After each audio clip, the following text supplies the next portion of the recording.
tal? Buenas noches. Noche picante aquí de carnaval, lunes 12 de febrero de carnaval, con el amigo y compañero Horacio Robelli, con Mariano Pinedo, con Osvaldo Papaleo, aquí Gabriel Mariotto, en este día en donde el Papa Francisco en Roma, en el Vaticano, recibió muy tempranito al presidente Javier Milei y una comitiva de ministros, la secretaria general de la presidencia, su hermana, el embajador argentino en Israel, el secretario de culto, estaba también el señor Guillermo Franco, que es el ministro del Interior, la canciller, la señora, ¿cómo se llama? Mondino. Mondino, y la señora Petovelo, que es la ministra de Capital Humano, se llama ahora, lo que era antes Bienestar Social, lo que era después Desarrollo Social, bueno, Capital Humano, Capital Humano. Son dos cuestiones contradictorias, pero bueno, se llama así. Y hoy los recibió el Papa y les dio mucho tiempo, le dio una hora al presidente en la reunión privada, por supuesto, y después cuando se incorporó el resto del gabinete se extendió 10, 15, 20 minutos más, que es mucho tiempo para lo que estamos acostumbrados en las situaciones protocolares del Papa Francisco. Acordémonos que fue mucho más cortita la reunión con Mauricio Macri.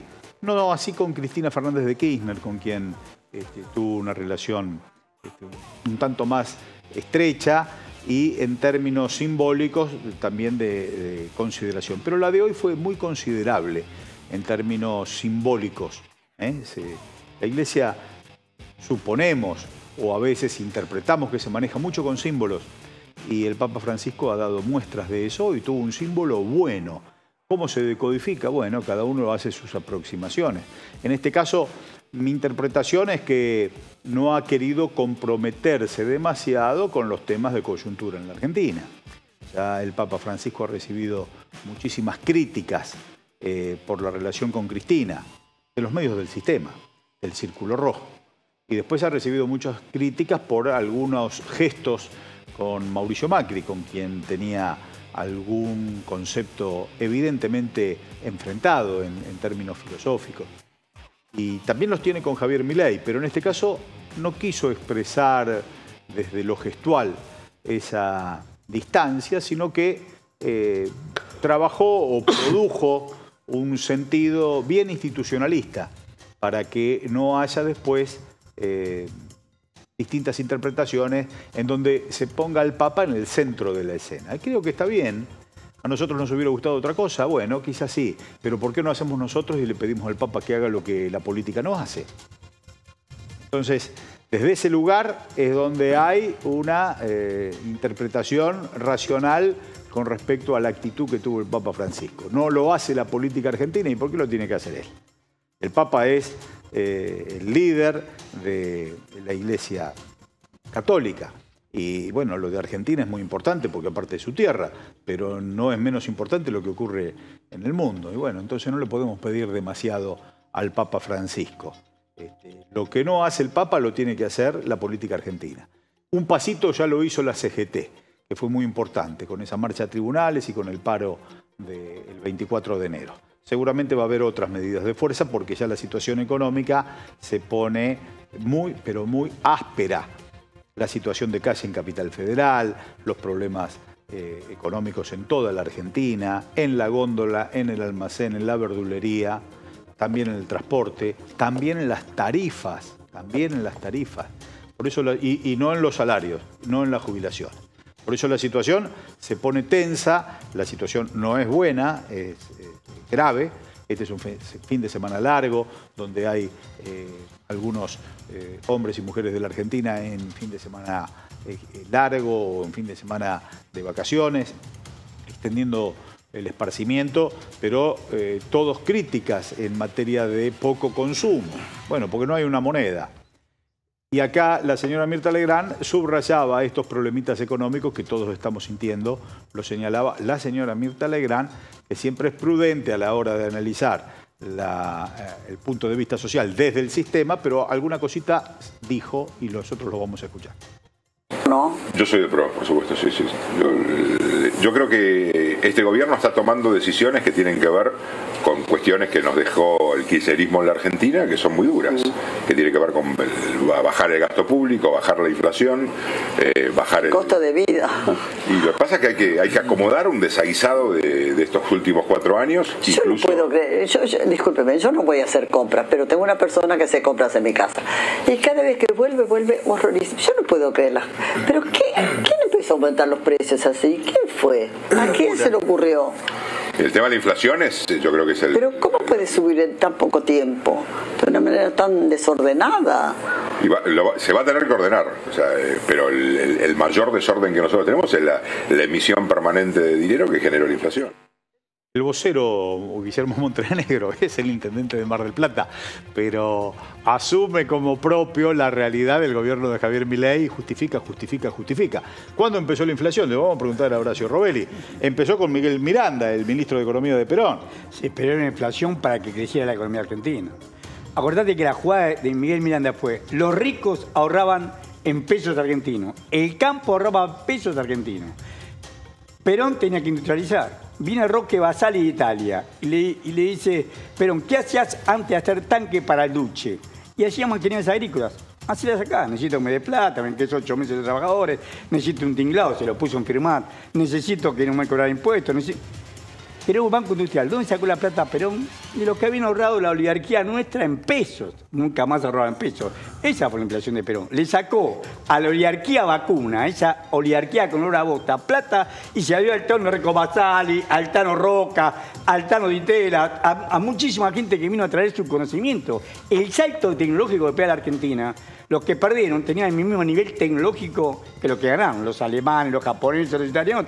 Entonces el salto tecnológico, el salto industrial de Argentina justificó siempre. Vos sabés que yo lo chicaneaba a Horacio y le dije Miguel Miranda, como toda la culpa la tiene el peronismo. Pero, ¿por qué Miranda? Porque en la huella psíquica de haber hablado del Papa Francisco, si hay alguien a quien admira el Papa Francisco, es al ojalatero Miguel Miranda, porque fue el ministro de Economía de la industrialización. Y el Papa, como tenía conocimientos en los temas de matricería y demás... 36. Claro. Le sacó a la rosca oligarquía nuestra dólar por dólar, porque ahorraban en pesos, y duplicó la base monetaria. Después, muchísimos años después, lo volvió a hacer Barack Obama en Estados Unidos en la crisis que tuvo y en La fuerza es el derecho de las bestias, Perón explica perfectamente bien, con detalle, cómo Miguel Miranda compra los ferrocarriles a los ingleses porque era adquirir la soberanía sin poner un solo mango. Sin poner un solo mango. Una operación financiera maravillosa de Miguel Miranda. ¿Cómo estás, Mariano? ¿Qué tal? Buenas noches, ¿cómo va?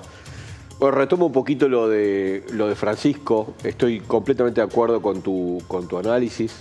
Yo creo que los argentinos tenemos que empezar a descifrar los mensajes que expresa el Papa, los mensajes de fondo que expresa el Papa en materia social, independientemente de las posiciones en materia religiosa, que obviamente habrá algunos que los seguimos un poco más que otros, pero a lo largo de todo su pontificado desarrolló un mensaje social muy claro, fortaleciendo a la comunidad, a la solidaridad, al no individualismo, al desarrollo de una vida armónica sobre la base de la justicia social.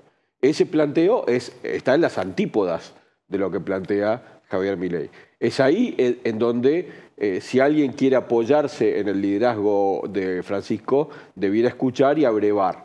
No en la gestualidad política o en la acción política concreta, que ya bastante desgaste le generó, como vos bien dijiste, por la ausencia del desarrollo político en Argentina.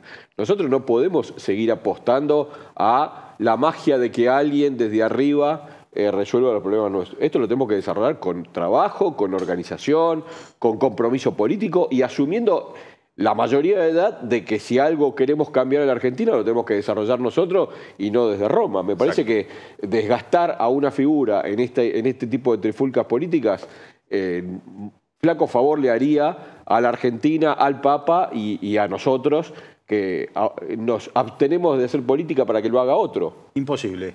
¿Cómo andas, a mí me llama la atención también esta reunión. No me sorprende, ¿no? Digamos, me parece medio natural dentro de esta. Me sorprende sí la situación, después de las cosas que dijo Milei, del Papa, en un marco circense, como siempre habla Milei. El marco de discurso de Milei es un circo. Digamos, entonces no es nada, deja de ser serio, nada logra ser muy trascendente, pero un poco hace gritar un poco a los que participan del hecho y lleva a confusión. Milei no es un tipo que enfrente los poderes, el Vaticano es un poder, el Papa es un poder. La especialidad de Milei es ser obediente a los poderes reales. Lo de la Iglesia lo jugó en un momento, como lo juega así en algunos griteríos que hace, pero termina visitando Israel, termina visitando Estados Unidos, se va acomodando en los sectores que menos los pueden cuestionar. Entonces a mí, hoy la reunión debe haber sido curiosa. El grupo que lo acompaña, heterogéneo para ser condescendiente, y todo esto a nosotros, realmente hoy hay un feriado de carnaval. El miércoles sigue el baile. Sigue el baile porque la gente vuelve a viajar, siguen llegando las tarifas, reabre el comercio, reabre la actividad y siguen los términos muy paralizados de muchas actividades económicas. Muy paralizados. Dejá de pasar porque para responderte la pregunta tuya de la inflación, la diferencia de inflación de Perón era una inflación con crecimiento, de la inflación de esto, yo no sé cómo llamarlo, es de manual. Vos no podés devaluar como devaluó él. El 7 de diciembre el dólar oficial estaba a 400 pesos y el 12 de diciembre con esa cara nada. Después de haber ensayado 3 veces el discurso, Luis Toto Caputo dijo que el dólar valía 800 pesos. No puede devaluar y liberar los precios con 50% de la población bajo la línea de pobreza. Hay que ser muy para hacer lo que hizo. Eso es lo que preguntó Mirta, digamos, ¿no? Claro, ¿Qué pasó que en tan poco tiempo subió todo? Esa fue la respuesta. No puede devaluar 100%, claro. Liberar los precios cuando está cortalizado otro mercado. Unilever. Y aparte metieron la ley que rige, el DNU, en que rige la eliminación de la ley 20.680, que hizo ese gran economista que fue don Miguel Revestido, que era el secretario de Comercio, otro gran economista que fue José Berquedwar, que habían hecho la ley 20.680 contra el desabastecimiento. Por eso, no están los productos, no están los productos. Vos en la época y acá Osvaldo no me deja mentir, en el 73-74, si faltaba un producto, podías ir preso por agio. Perdón, yendo al 45-55, agio y especulación. Era común un comercio que era condenado por agio y se clausuraban los comercios. El agio ¿qué era el agio y la especulación? La falta de productos al precio correcto. En el cine de ese periodo hay una película sobre el agio que protagoniza Pepe Arias, que el hijo enorme gorila. Tiene un problema en la guerra, no querían vender gomas aquí en la Argentina. Estamos en comunicación con un profesor, un analista, un magíster en Relaciones Internacionales de Flaxo y profesor de la UBA, y nosotros siempre echamos manos a sus notas.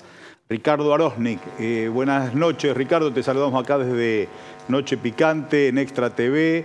Horacio Robelli, Mariano Pinedo, Osvaldo Papaleo, Gabriel Mariotto, te damos las buenas noches. Bueno, buenas noches para todos. Espero que estén muy bien. Ricardo, estamos analizando algunas de las medidas económicas y queríamos saber tu mirada, primero tu mirada general y después te vamos haciendo algunas preguntas puntuales y de coyuntura. ¿Cómo estás viendo el desarrollo de estos 40 días y monedas del gobierno de Milei en materia económica? Bueno, la verdad que con mucha preocupación. Yo te diría que si tuviera que sintetizar en una imagen, lo que yo veo es como que han despeñado la economía argentina, la tiraron a un precipicio y no hay freno para la caída. No hay freno, no hay intención de frenar. Y lo que vamos a ver en los próximos meses es un efecto acumulativo de contracción, debido a los precios, debido a la imposibilidad de consumir de la gente, debido a las empresas que van a ir quedando en el camino y por lo tanto los despidos que va a haber.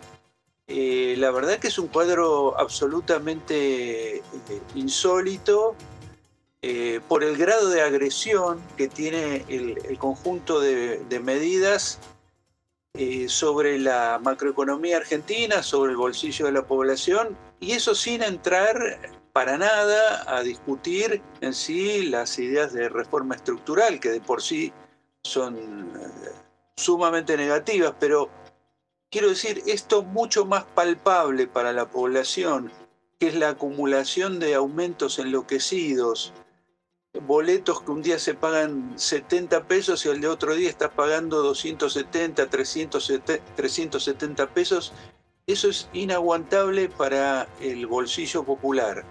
Y esto es una catarata que seguramente ustedes vieron, que mucha gente dice, bueno, esto ya en marzo hay que esperar 2 meses, 3 meses, en julio va a cambiar. Hay mucha ilusión o fantasía popular con que esto es transitorio y se revierte, y esto no tiene nada de transitorio. Esto es una profundización permanente de un rumbo de contracción económica terrorífico y que apunta ya no a un grupo minoritario de la población, sino a mayorías muy grandes de la población argentina que van a ir viendo a lo largo de estas próximas semanas y estos próximos meses un deterioro muy significativo de su nivel de vida, de su capacidad de consumo, de su horizonte.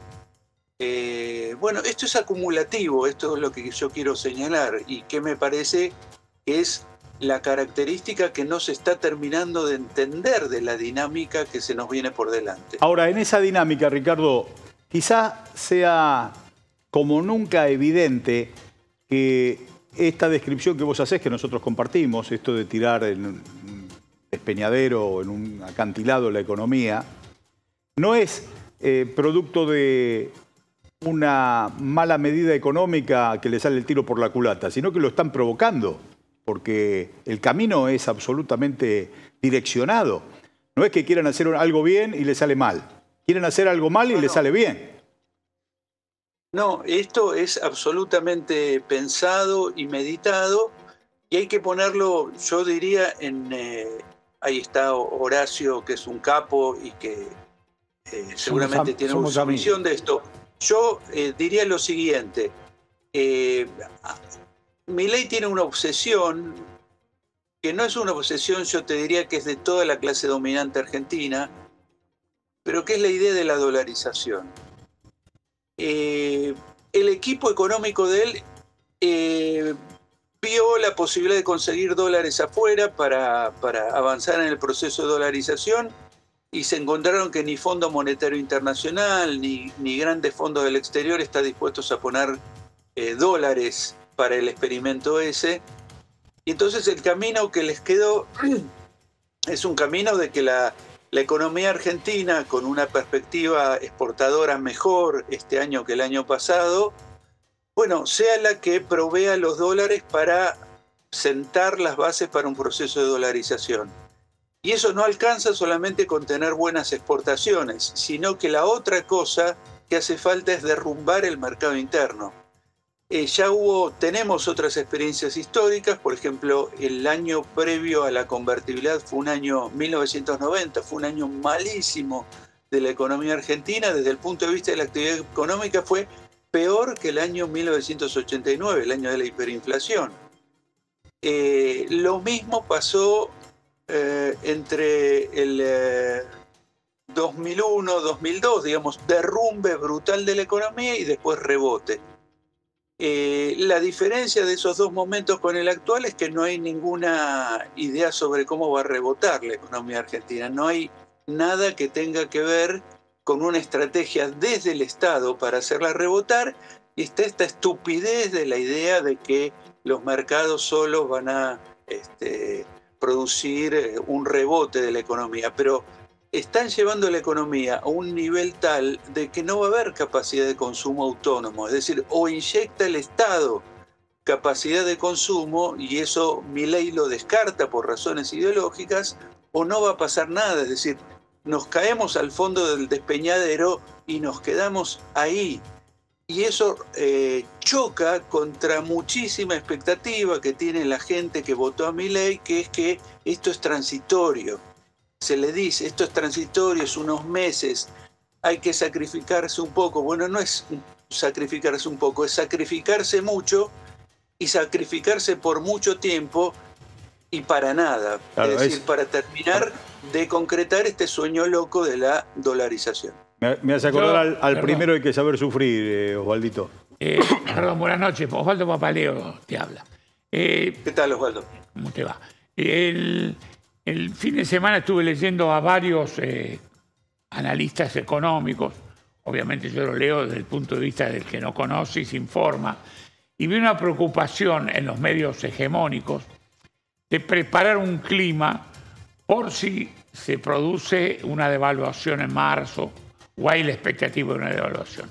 Ellos hablan, los que quieren justificar, en ese aspecto también leí algo del ministro Guzmán, donde habla también de la dolarización, que es un plan de dolarización. Pero hay otros que hablan de una expectativa, que creen ellos, que tiene el gobierno, de no caer en una hiperinflación ni tampoco caer en una devaluación.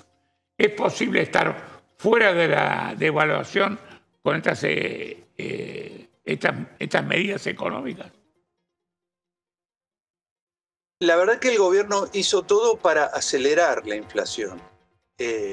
Liberó todo, esto que señalaba antes Horacio, hace una devaluación y libera todo. Bueno, uno no puede esperar que haciendo eso la inflación pare, sino que se acelere. Yo voy a tirar una cifra que no es para nada una cifra sagrada, pero es lo que publica el Banco Central, que es todos los meses hacen una especie de promedio de lo que las empresas privadas argentinas que hacen estudios de mercado miran como posibilidad de inflación. Yo vi lo que están calculando para este mes, para el mes que viene, para abril, y más o menos el cálculo es que en abril se comieron toda la devaluación que hicieron en diciembre. Y ahí ya estamos en pleno periodo donde el campo liquida la cosecha y es muy probable que el campo le haga a este gobierno lo mismo que le hizo a todos los gobiernos anteriores, que es que le va a decir: no me gusta el tipo de cambio, quiero otro tipo de cambio. Ahora, eso se combina, ese comportamiento tradicional, ya que nos acostumbramos a que pase siempre lo mismo con el sector agropecuario, se combina con otro sector, que es el sector que produce bienes y servicios para la Argentina, y especialmente el sector alimentos y medicamentos, que han remarcado a lo loco, en forma completamente irracional.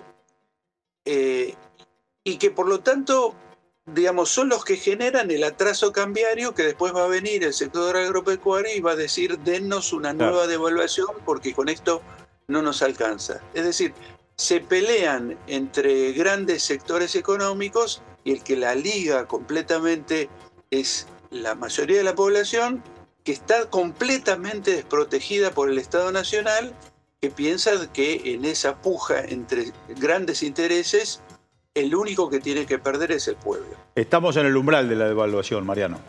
Ricardo, ¿cómo te va? Mariano Pinedo, mucho gusto. Mariano. Te hago un pedido de una reflexión en torno a esto. Vos haces un análisis de un proceso económico que va en golpe duro al bolsillo de los argentinos, con perspectiva de pronunciarse y de agravarse en el marco de lo que estás transmitiendo.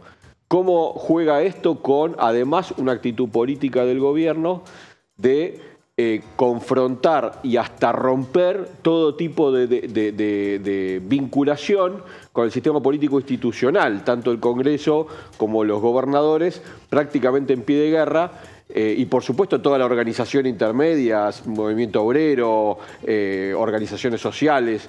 ¿Cómo se congenia este cóctel entre romper los lazos con la política, aferrarse a una supuesta vinculación con el núcleo duro del macrismo y un proceso económico que va de frente con todos los sectores populares, ¿no? Mira, yo creo que han hecho una lectura muy liviana de los resultados electorales. Dicen, bueno, el peronismo está debilitado, entre los votos de la vieja derecha y la nueva derecha tenemos el 54,5%, podemos hacer lo que queremos, avancemos con todo, que un poco era lo que Macri le decía a Milei que hiciera, no hagas como yo, que estuve dudando un poco, hay que avanzar con todo. Ahora, lo que ellos entienden por avanzar con todo es completamente aberrante desde la perspectiva de los sectores populares. Es decir, es la destrucción de la economía popular, pero no de la economía popular de algunas franjas de la población, el 30, el 40%, sino 70-75% de la población afectada por el derrumbe económico que están generando. Eso es estrictamente económico. Y en lo político, lo que a mí me parece interesante es que cuando uno recuerda cómo empezó el macrismo, Macri tenía un conjunto de personas que lo asesoraban que sabían de política, que sabían de manejo de medios, que sabían de un montón de cosas que tenían que ver con ir maniobrando en la dirección deseada de a poco. Y por eso no hicieron un ajuste violento, porque iban a chocar contra el 49% de la población que les iba a decir, no, esto no. En este caso, yo quiero decir que tenemos que pensar que el voto de Milei es un voto bastante frágil. Primero porque la gente que lo votó, en general, decía, mejora, esto va a ser para mejor, va a ser mejor que lo que estamos viviendo ahora. Los chicos que votaron a Milei, sobre todo, yo hablé con varios de ellos que decían, bueno, va a dolarizar, yo ahora voy a tener el sueldo en dólares, y yo les decía, ¿qué sueldo pensás que vas a tener? Y me decían, bueno, yo gano 50.000 pesos, voy a ganar $50.000. En ese tipo de cosas pensaban. Y quiero referirme al público que votó a Milei por antiperonista, para que no siga Massa o no sigan los peronistas. Eso también es interesante, porque esa gente, que hay mucha que votó contra Massa para que no sigan los peronistas, no votó que la arruinen. No votó que el comercio que tienen no venda nada. No votó que como profesional no tenga clientes porque la gente no tiene plata. No votó eso, votó simplemente que no sigan los peronistas, pero se va a encontrar con una situación económica que le arrasa su situación social. Ricardo. Entonces, esto es algo novedoso desde el punto de vista de que muy rápidamente se erosionan las razones por las cuales se votaron a Milei. Muchísimas gracias, Ricardo. Te seguimos con muchísima atención, muy claro el panorama, tenemos unidad de concepción, subrayamos punto por punto, letra por letra, todo tu argumento. Nos has ilustrado muy bien. Muchísimas gracias, Ricardo, estamos en contacto. Gracias a ustedes. Gracias. Gracias. Magario, el tuit de Magario, a ver, continuamos con las comunicaciones. La vicegobernadora Verónica Magario te hizo una reflexión, comunicado de vicegobernadores y vicegobernadoras, claro. Repudiamos el avance sin precedentes del gobierno nacional contra trabajadores, pymes, jóvenes, niños, niñas, docentes y jubilados y alertamos por la carga contra nuestra institucionalidad y el desprecio a nuestro sistema federal. Claro. Esto va a ser un problema cuando cruja el problema económico. Porque vos, si no tenés resortes políticos, no te quedás con ninguna capacidad de maniobra. Una cosa cuando está todo arriba de la cresta de la ola y todo el mundo te tiene paciencia, y otra cosa muy distinta es cuando necesitas controlar la situación. A ver, Quintela también, el gobernador de La Rioja, camina por lo mismo que la vicegobernadora Magario. Pide avanzar en un juicio político contra Milei. El gobernador de La Rioja, Quintela, Ricardo, cuestionó las actitudes que mantuvo el presidente Javier Milei luego de la caída de la ley Ómnibus y consideró que el jefe de Estado no está en su sano equilibrio. ¿Qué opinas vos, Horacio? Y que está completamente de acuerdo. Aparte, el ahogo a las provincias ya no tiene nombre. Acá le hemos hablado varias veces. no le podés hacer que aumente el boleto como le aumentaron el boleto en el interior. Claro. Vamos a cambiar un poquito de tema, pero después volvemos con los temas económicos. Hay un lío importante en los Estados Unidos. Y un lío importante.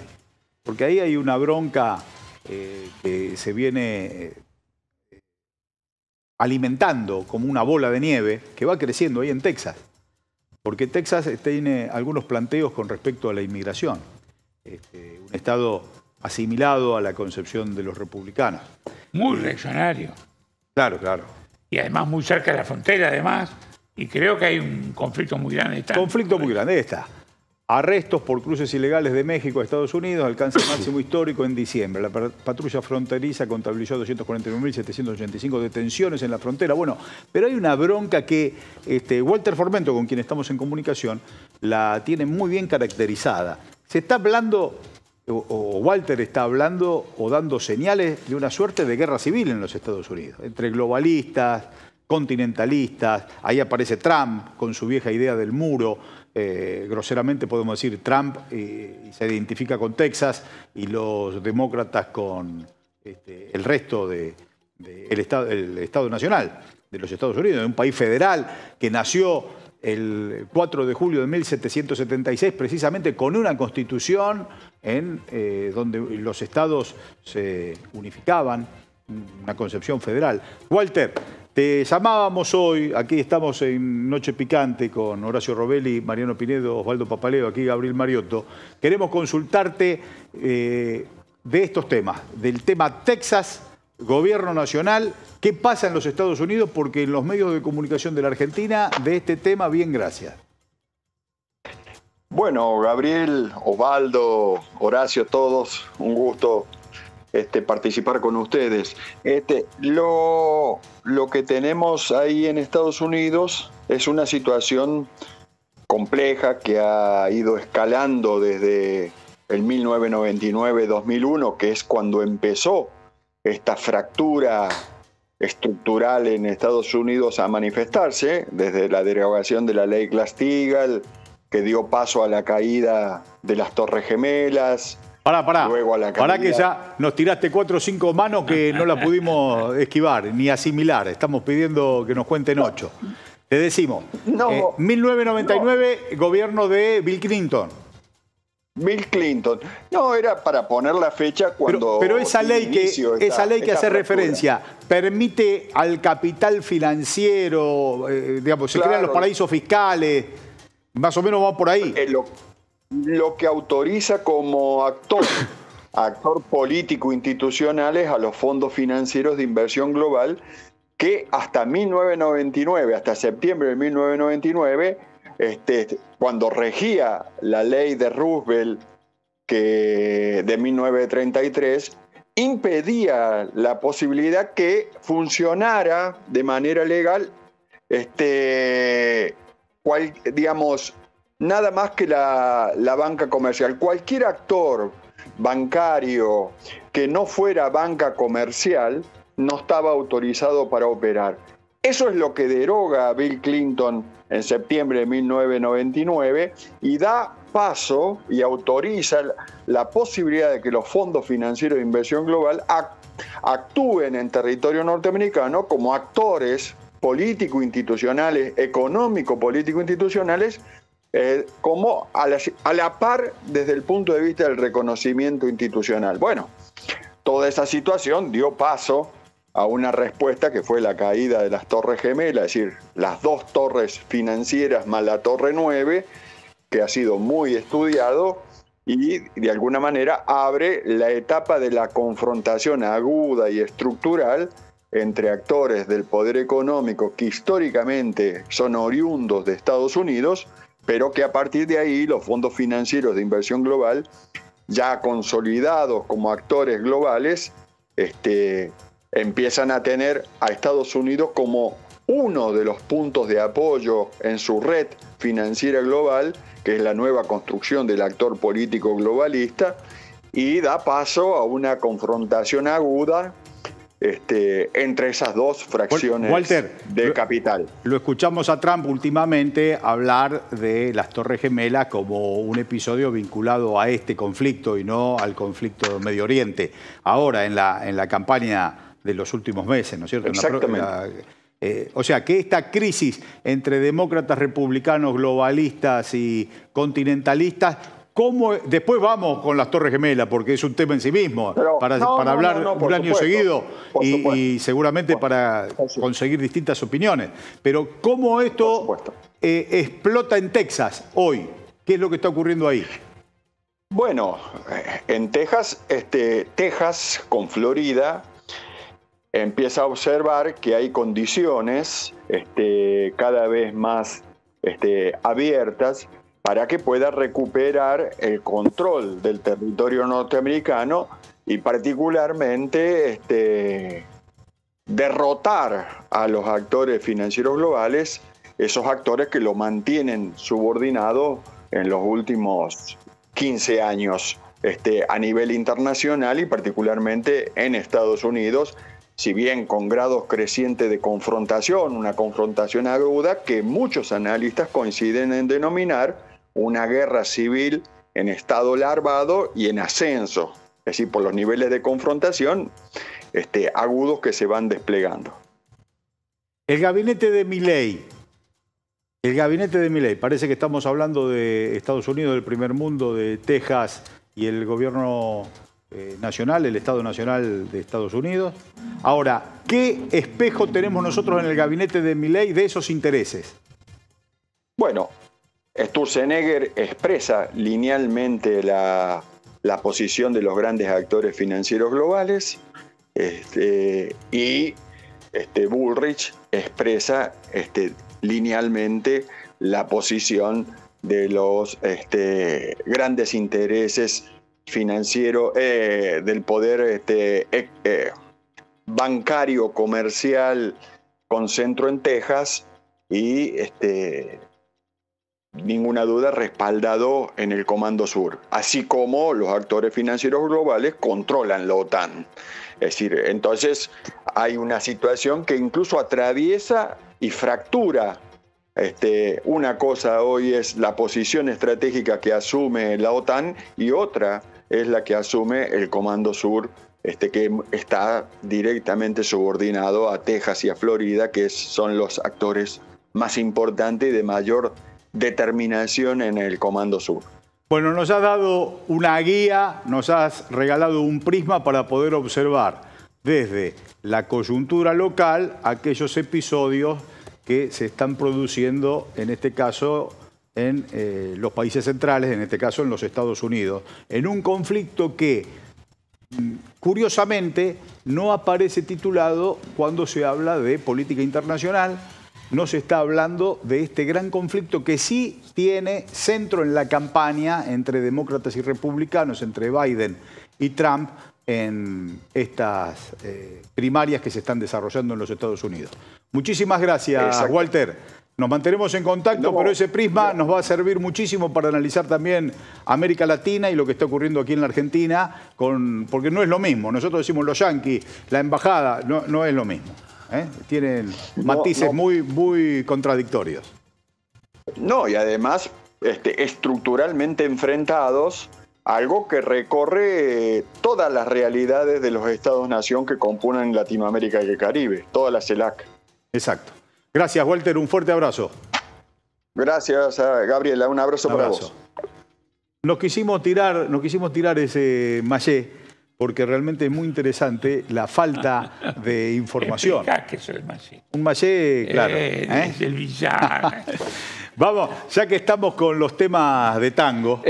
Papaleo siempre está ocupado de que tú... No, de las grandes mayorías. De que tu lenguaje... No. Estoy preocupado que la grande mayoría entiendan. El problema del mallé es cuando se rompe el paño. Exacto. Pero en esos billares se escucha mucho tango, Horacio Robelli. Y ahí está sonando en este momento, para introducir a Lalo, que está en el carnaval, el tango de Aieta y García Jiménez. Siga el corso, adelante. García Jiménez, mi amigo. Aprovecho a comentarles que en el día de la fecha presenté junto a mis compañeros Sandra Rey, Ramiro Marra y Jorge Reta un nuevo proyecto de ley para derogación de normas del carnaval porteño, prohibición de ejecución presupuestaria por parte del Poder Ejecutivo y prohibición del uso del espacio público. Una vez que el proyecto de ley esté aprobado en el sistema de labor parlamentaria, vamos a estar comentándoles un poco más sobre el contenido de este nuevo proyecto de ley que hemos presentado en el día de la fecha. La arquitectura de los carnavales porteños es el reflejo del fracaso de nuestros gobernantes y su política individualista que avanza sobre nuestras tradiciones. El carnaval no es un corte de calle, es el arte popular, callejero y gratuito. Es un espacio de inclusión y solidaridad. Aprovecho. ¿Qué cosa? ¿Con qué ganas decía esta señorita? ¿Quién es, Jimmy? ¿Quién es? ¿Cuál es el nombre de la señora que nos expresaba con toda la vocación la censura? Qué lindo, ahora lo vamos a subrayar. El nombre de la señora, la censura. Vos estás ahí en el carnaval de Villa Urquiza, en el corso de Villa Urquiza. Lalo, buenas noches, ¿cómo vas? ¿Qué tal? Buenas noches, Gaby. ¿Cómo estás? Muy buenas noches a vos, a toda la mesa, como siempre. Como verán, yo estoy muy bien, pero hay mucho viento ahora. Sí. Está un poquito más fresco. Recuerdan lo que fue la jornada de ayer, ¿no? Buena temperatura y ahora fíjate que no sé cuándo estaremos en 20 grados, no sé, no estoy viendo en este momento la temperatura, pero calculo que debe estar por ahí y la verdad mucho viento y bastante fresco. Disfrutando obviamente del carnaval, como bien dijiste, estoy sobre Triunvirato, Blanco Encalada, mucha gente disfrutando de este carnaval que, bueno, está en veremos, ¿no? Es decir, ya hay un proyecto de ley presentado por un legislador que, bueno, que de alguna manera va a regular el marco de los carnavales. Pero si te vos sabés que, Lalo, vos ya viniste a carnaval. Lalo, discúlpame, recordamos, y quiero subrayarlo, la tarea que hizo el Chango Farías Gómez, primero como legislador porteño en el 2004, para que después de la dictadura militar vuelva el feriado del carnaval. Y después el gobierno de Cristina Fernández de Kirchner le dio el impulso nacional a esa iniciativa de, por supuesto, un maestro de folclore de nuestra cultura, que fue el Chango Farías Gómez. Adelante, Lalo. Sí, no, es correcto y parece mentira, ¿no? Que en Argentina parece que das un paso y retrocedes dos, ¿no? Das un paso y retrocedes dos. Pero bueno, estamos acostumbrados. Pero bueno, que lo diga la gente en primera persona a ver qué piensa del carnaval, ¿no? ¿Qué tal, señora? ¿Cómo le va? ¿Todo el carnaval? Me encanta. ¿Me encanta? Me encanta. Tengo a mi hija bailando. ¡Qué lindo! ¿A qué hora llegaron? ¿A qué hora llegaste? No, a la hora que venían ellos. ¿Te vas? ¿Y a qué hora te vas? Me voy a la otra. Bueno, seguí de gira. A Saavedra. Ah, está muy bien, está muy bien. Bueno, te dejo. Vamos a caminar un poquito. Mirá, no, es que claro, esto lo decíamos hoy. Es el único divertimento, uno de los pocos que tenés de manera gratuita, Gaby. Y la verdad que los chicos, la gente la pasan bien. Vos si viera la cantidad de personas que realmente la están disfrutando, es decir, y de alguna manera se juntan las familias, no es que se juntan 2 o 3, vienen amigos, vienen familias enteras. Eso la verdad que está realmente bueno. ¿Cómo andás, che? ¿Cómo va? ¿A qué hora llegaste? Hace un rato. ¿Qué te parece el carnaval? ¿Cómo? ¿Qué te parece el carnaval? Muy lindo. ¿Sí? Sí. ¿Ya habías venido? Sí, varios años. Gracias, che. Bueno. A ver, la señora que la veo contenta, con ganas de hablar. ¿Se esconde? No, sí, no puedo hablar. No, y vos contame, vos cómo lo pasás el carnaval, ¿qué te parece? Hermoso, re lindo. La verdad que la organización y las vestimentas re lindo. Fíjate que hoy decía, la organización comenzó con una especie de curso que... Justamente iba a llover, pero bueno, por suerte estamos todos acá.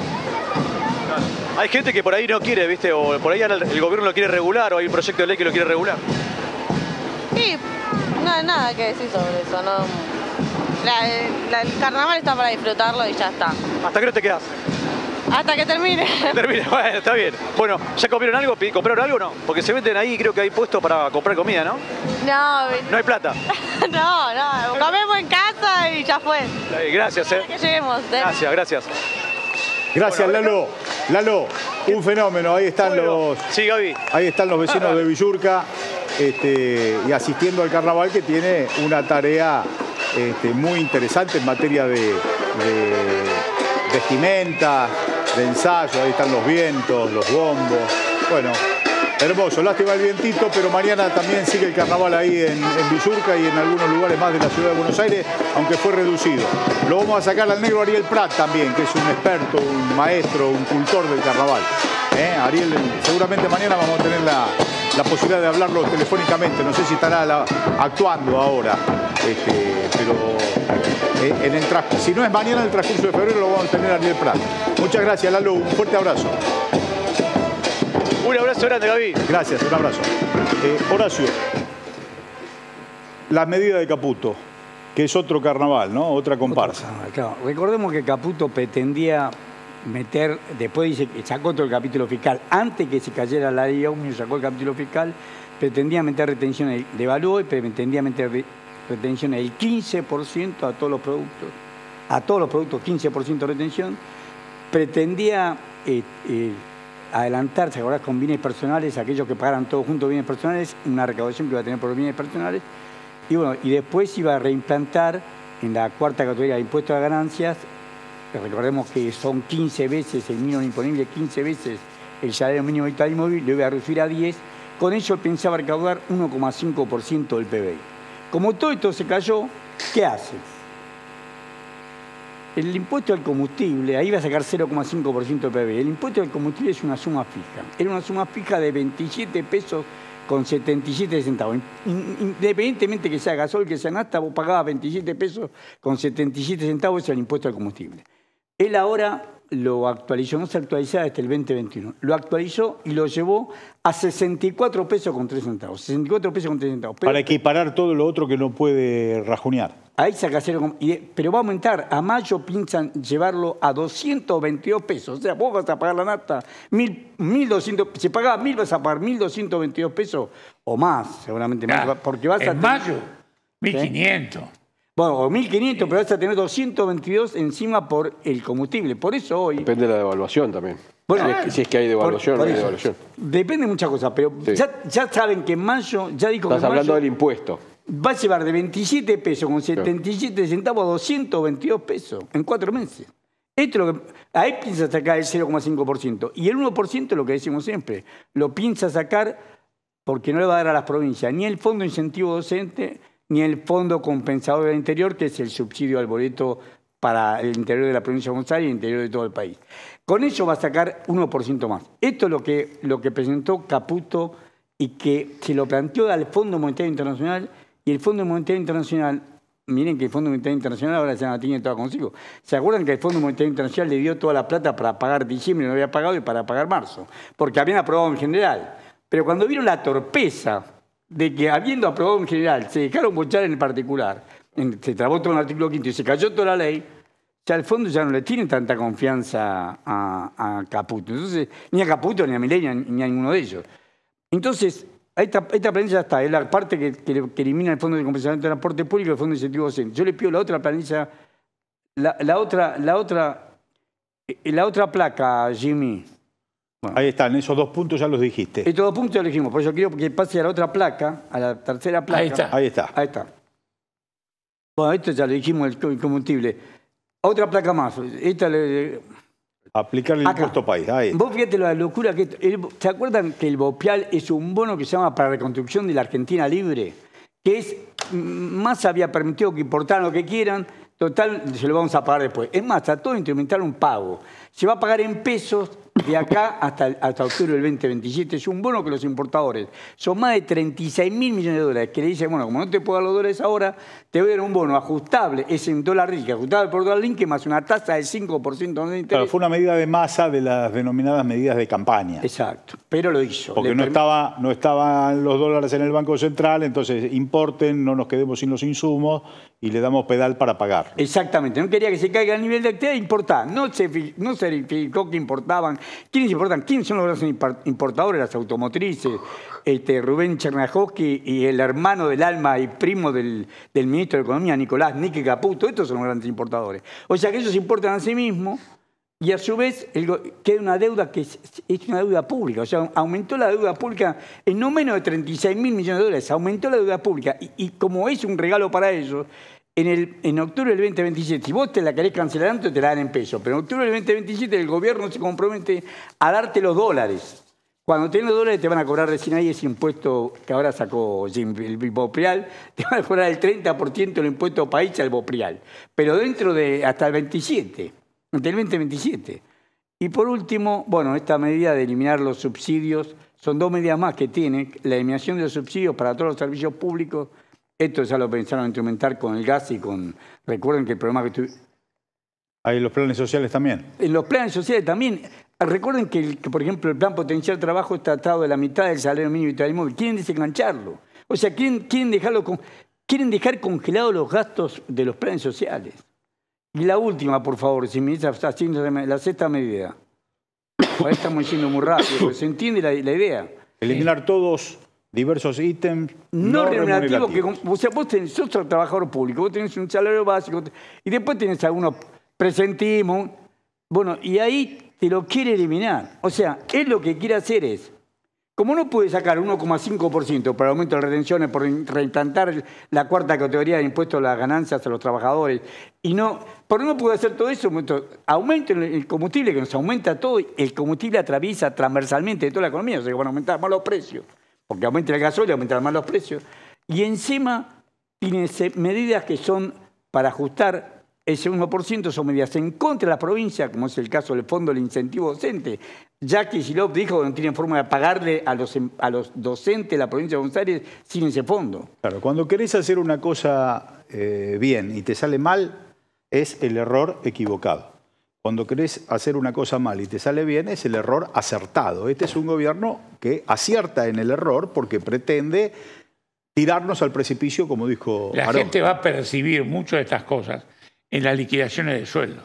Hoy por hoy son cosas que bailan en la información, pero la realidad, en los sueldos hay una enorme influencia en las remuneraciones del presentismo, de montones de esos ítems que van a quitar, lo disfrazan como un quite, pero la gente lo va a percibir. Lo va a percibir. Y estas 6 medidas fueron acordadas por Caputo con el Fondo Monetario Internacional. De hecho, Caputo es casi un empleado del Fondo Monetario. No sería nada raro que termine su vida ahí. Horacio, está clarísimo que en todo el paquete que vos acabás de explicar está destinado específicamente a licuar el salario de los trabajadores de la Argentina. Sí, hay un proyecto, no es que, como dice Gabriel, le sale así, hay una intencionalidad muy dirigida a ajustar a través de la baja generalizada de los salarios de todos los argentinos. Y es estructural, no es pasajero. Quieren quedar así, quieren que tengamos la relación laboral que tienen los Pero la países. hipótesis de conflicto es si la gente sale y los gremios salen a pedir paritarias, actualización del salario. Acá el conflicto se va a armar cuando llegue el sueldo y no alcanza. Cuando llegue la mitad del sueldo, de acuerdo a la realidad económica, y la gente pida la actualización. Es la precarización del trabajo de hecho. Digamos. Le está cerrando al gobierno en la planilla. Exacto. Como a los técnicos le cierran los planteos de los partidos en el pizarrón, pero después los jugadores se mueven, dice el Coco Basile. Sí. Bueno, después los jugadores acá se mueven. hay un pueblo. Muchas gracias, compañeros, compañeras. Mañana nos vemos. Va a estar con la ausencia, tipo Orangel. Mañana no va a venir Mariano Pinedo y va a venir Carolina Papaleo. Un reemplazo muy ganancial para el programa. Pero esperemos que el jueves, no, el miércoles, estemos todos. Estamos todos. Con Carolina incluida. Gracias, nos vemos mañana. Muchas gracias.